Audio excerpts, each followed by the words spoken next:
What's up, YouTube? Welcome back to Sports Card Aesthetic, where we look at cards and talk about how pretty or not pretty they are. I'm Tyson, sports card enthusiast. And I'm Emma, sports card enthusiast. And with that, let's look at some cardboard.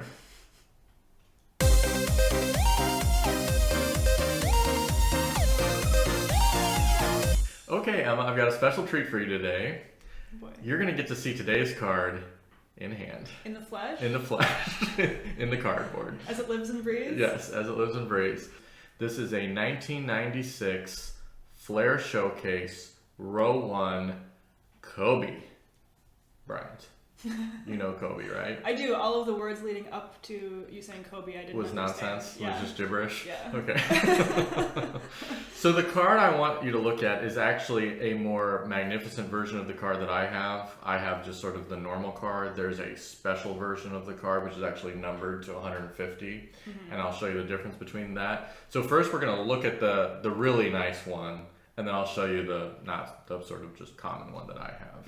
Okay? Okay. Are you ready? Okay. Okay. So here we go. 1996 Flair Showcase Row 1, Mr. Kobe Bryant.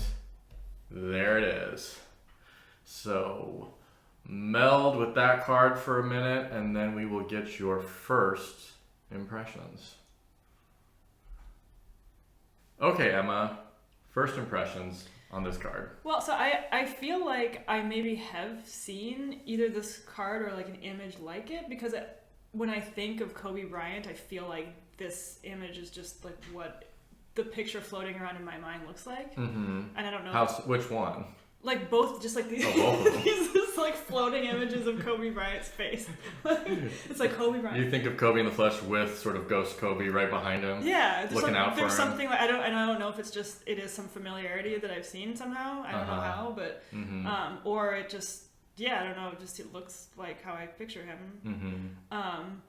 Yeah, so I think the first thing I notice is just how hard he's working and how much movement there is in the card. He's like mid-run. I like how the basketball is just like almost right in the center of the card, and he's like coming through with it. Like it's just very there's a lot of motion. And then and this like big face in the background, which he's like very sweaty. He looks like he's kind of like and it's almost like he did like in the front part he's like doing something, and then at the end he's kind of like taking in like what happened. It's almost like he's looking at himself and like, wow, that guy can play. Well, see, I thought it which would be a very Kobe thing. When I thought it looked like he's looking at a competitor, which actually, if this is like a Matthew McConaughey type situation, that might be himself. So yeah. So I trust you to be objective. Can you be objective despite me giving you some of my own personal bias? Which you're about to do? I'm about to do. If you can promise to be objective. Can you? Well, okay, so maybe should I say more before you bias me then? Okay, yeah, if you want to give some more thoughts. Well, because a couple things. So the coloring of this is very blue and yellow, which in general I find kind of pleasing. Of course, the Lakers are purple and yellow. As you can see on the jersey, that's the classic Laker colors. Oh, is that purple? I didn't see that. Oh. Because the card is more blue and yellow. Right, but the Lakers jersey is purple and yellow. But the blue is not really blue, it's more just like ghost. It's just color ghost? Yeah. Okay. It's like ghost. This card is like ghost and yellow. Okay. And then the other thing is, I know I've criticized fonts before, and the Kobe Bryant is written in a very like kind of calligraphic. It's fancy. Type of cursive. I'd call that fancy font. Which is trying to be kind of fancy, which I think I've criticized in cards before because I'm like, why is this trying to be fancy? It doesnit offend me here. Okay. Partly because there is something like in the ghostly background of his face and the crowd. It is kind of busy, but it's all very like soft and like ghost-like. And then the font is also printed in a blue that just is kind of like a tone shift from that blue, so it's just like a little bit brighter. So I think it actually kind of like nestles into the busyness of the card in a way that and he really pops out. And he really pops out. So he's almost in a very nice way. Even though the background is incredibly busy, he really does pop out. And I think when I show you the base version of this card, it might even be more outstanding the way it looks. Okay? Other thoughts before I start manipulating your mind? I like that's not possible. Okay. I like how there's two different facial expressions that are very clear, and I don't know if I've ever seen a card that shows the player with two different facial expressions that look like they're in the game. So that is interesting. And he's got his tongue out there a little bit, which is kind of like, to me, it's like an homage to Michael Jordan. I was gonna say, I thought that was Michael Jordan. It is Michael Jordan, but Kobe Bryant's whole career kind of was an homage to Michael Jordan in a way. He wanted to be Michael Jordan. Player? No, he's very similar to Michael Jordan in terms of his play style and fluidity. And you can go on YouTube and see styles where they'll show two videos of Michael Jordan on one side and Kobe, and they just look absolutely identical. Well, when you say fluidity, this card looks like fluidity to me. Yeah, so before we get to that, which I do want to come back to, let me just show you. So this is the card that I have, which is the base version. This is the slightly less fancy version. There's no blue in it? There's no blue in it. So if I go back to the first one, this here, which you probably can't read, says Legacy Collection. And that's just sort of like the ultra special version of this card. So it's got Legacy Collection, and then it's got the blue font. Versus the sort of normal card does not have the Legacy Collection, it's just the typical gold. Which in some ways sort of matches his jersey a little bit better. Yeah. Okay. But let me show you this card in the flesh. It's funny, I was a collector primarily of baseball cards. That's like probably when I was a kid, which is when I collected. That was probably 90 to 95% of my cards I collected were baseball cards. And then somehow, when Kobe's year came out, I did start collecting just a little bit of basketball. And the funny thing is, I don't know how much money I spent on baseball cards, but probably this one card, which I have not graded, is probably worth more than all my baseball cards combined. Now this is not, I don't know what this would get, a PSA 10 I think still goes for a couple $1,000s. It's hard to get a PSA 10, I don't know if this would get it or not. It may just be an 8 or 9, in which case it's maybe $100 or $200, but even $100 or $200 is more than the rest of my baseball cards. So anyway, take a look at this card, and I think you'll notice if you kind of move it around in the light, the sort of, I don't know what I would call it, but it's got kind of a holographic effect to it. And you can see how when you look at it, Kobe pops out, I would say, even more. Because it's almost got a three-dimensional look to it. Cards have backs to them? Yeah, we haven't gotten to any backs of cards. Your mind just got blown, didn't it? So what have you ever held a card before? I don't think so. Not like a Lord of the Rings playing card. Oh, really?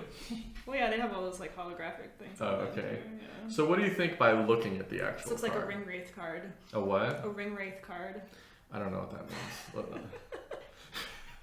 If you want to talk about Lord of the Rings, you're going to start your own YouTube channel. What are your thoughts on looking at it in the flesh? I see you keep going like this. Do you kind of like that effect? Well, I'm just trying to see it, like what effect that has when if it's either kind of shining or it's not shining.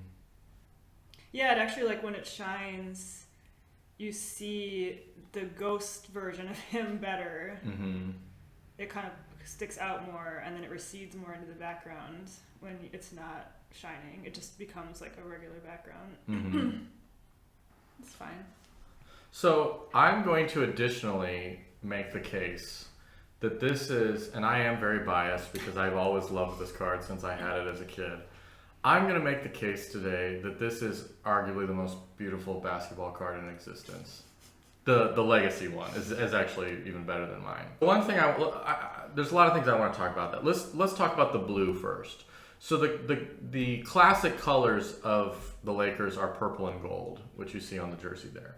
And actually the base card almost matches that better. You've got gold lettering. Yeah, that basically. is almost more purpley in the background. One thing I love about the legacy card, though, the legacy collection, which they didn't do this specifically, but I think we've talked about this before. I like it when there's an additional color that to me reminds me of something else about the player, even if it wasn't intentional.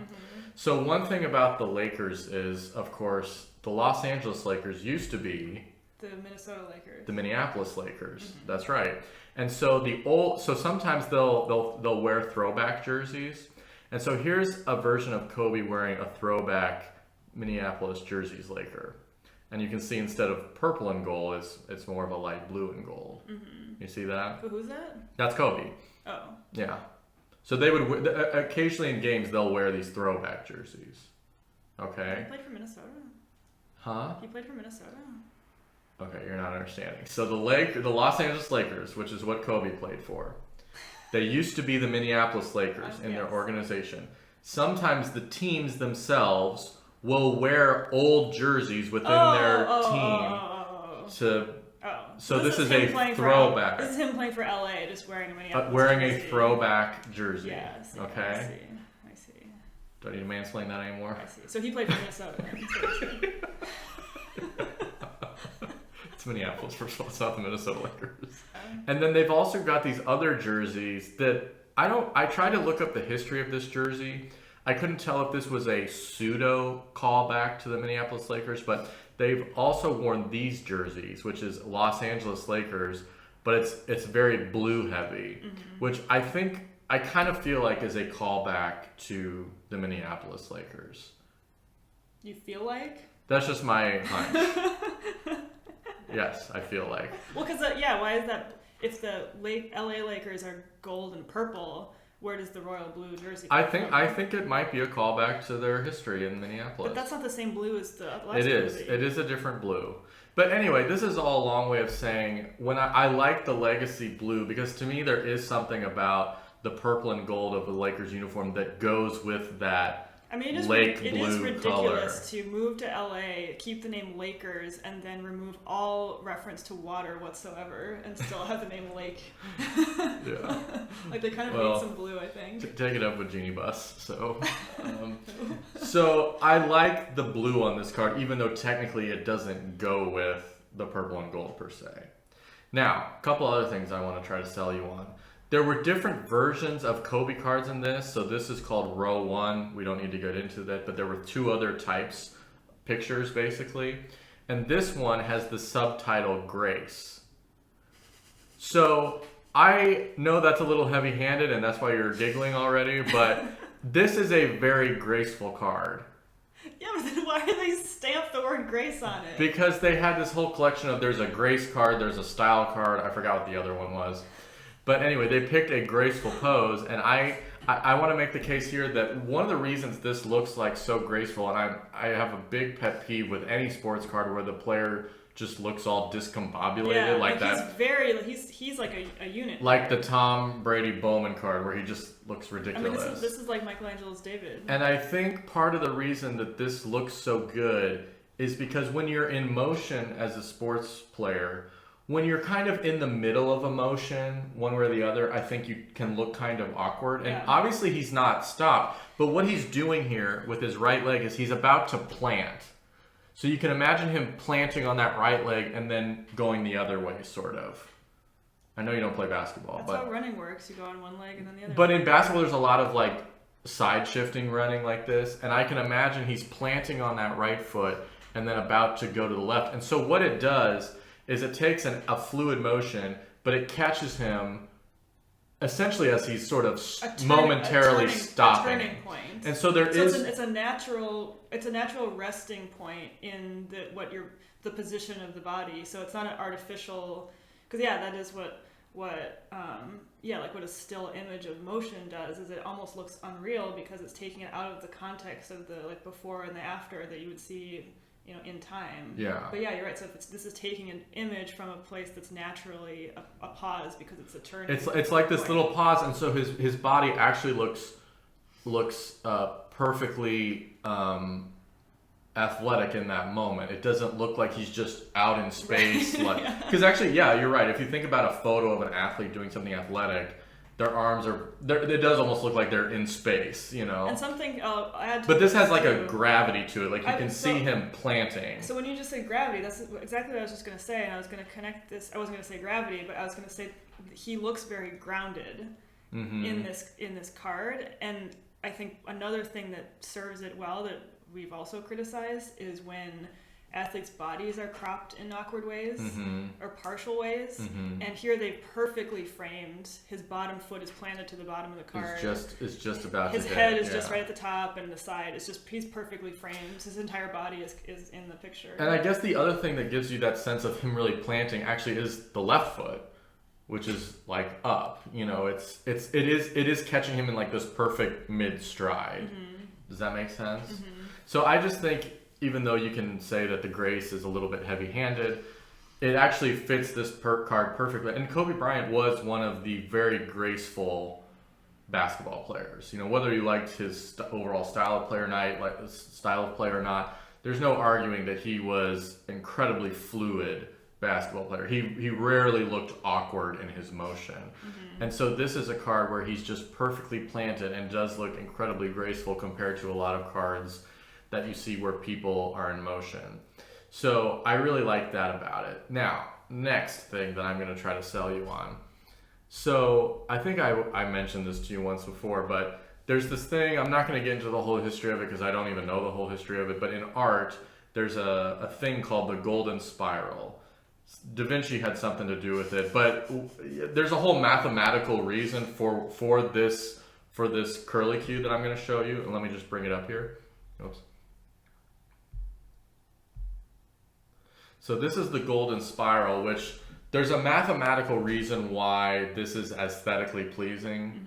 Again, I'm not smart enough. I don't know enough about it. But when I look at the Kobe Bryant card, the way his body they've got him sort of perfectly tilted and then it wraps up into the Flair showcase, to me really does fit that golden spiral in contrast to, for instance, I think this video will be out before this one, but the 2003 LeBron Exquisite, where you just had this blocky thing, like blocks stacked on top of each other. This whole thing has a very fluid, the way your eye kind of goes towards you. Kind of start at Kobe's head, you go down his body, and then you end up with sort of the writing on the bottom. So in general, I think that this maybe goes to an issue that I've been having with the patch cards and autograph cards, is that when you put something, if you glue something to the face of the card, it changes it from like a cohesive image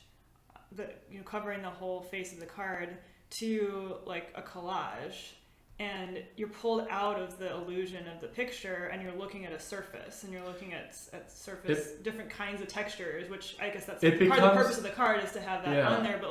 But a patch card could never have this kind of cohesion to it because it just is broken up by different parts of the card. When you have a patch card, which is essentially a window, you've got a window with something in it. It essentially takes it from like art to it almost becomes more architectural with patch cards, because you've got windows, you've got different things that you're touching, you know. It just chops it up more. I think I called it a cereal box, but well, there's architecture in cereal boxes. There's architecture? Okay. Do you live in a cereal box? I'm going to stop there. Are you a mouse? Before architects come after me. But do you at least...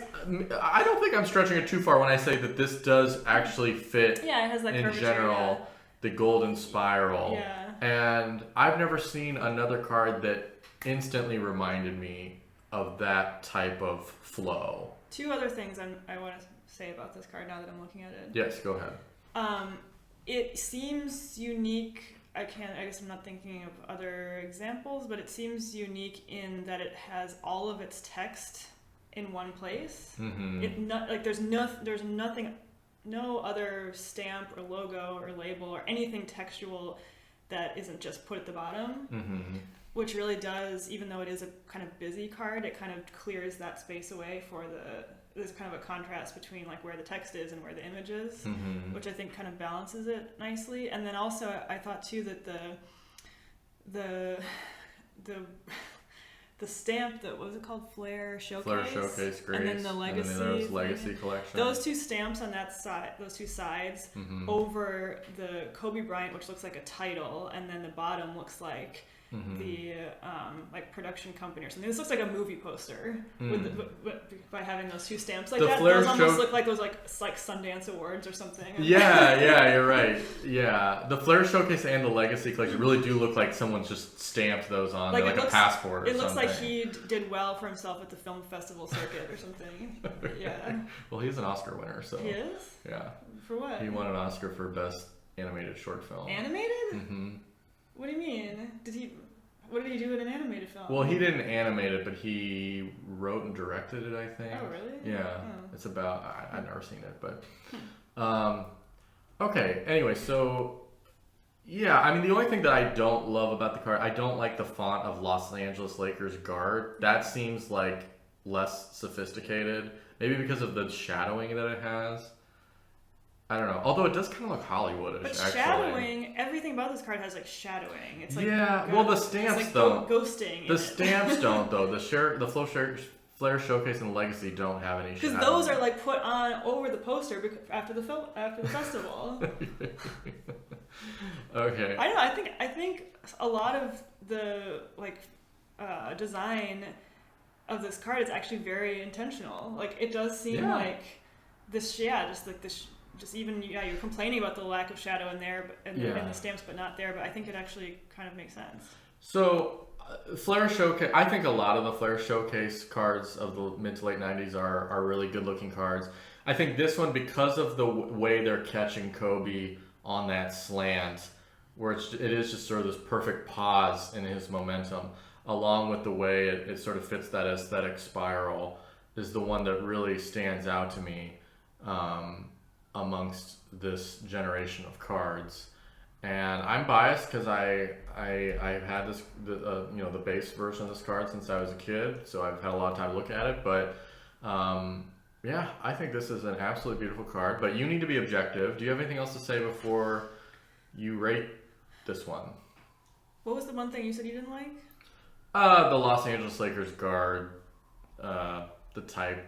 The font and the excessive shadowing. So see, that doesn't bother me at all. And I think the shadowing is appropriate. The only thing that I think I don't like is the legacy. What does it say? Legacy collection. Because of its placement over his leg and shoelaces, it's almost illegible. Yeah, I mean, I don't know if very messy. It might be much more legible. I'm just looking at this because like. Even you see how that pops, the wording pops a lot more than it does on my flat computer screen. This shoe looks enormous in the actual card. Oh yeah. My guess is that Legacy Collection would pop a little bit, but we don't have it here to prove that one way or the other. I also really despise the word grace. But it's a graceful card. Why does the word grace seem to be stamped on it? That actually, I could argue that detracts from the grace of the card by stamping the word grace. Well, I guess you'll have to over you can put that in your overall rating, I guess. That might be the only thing I don't like about it. Okay.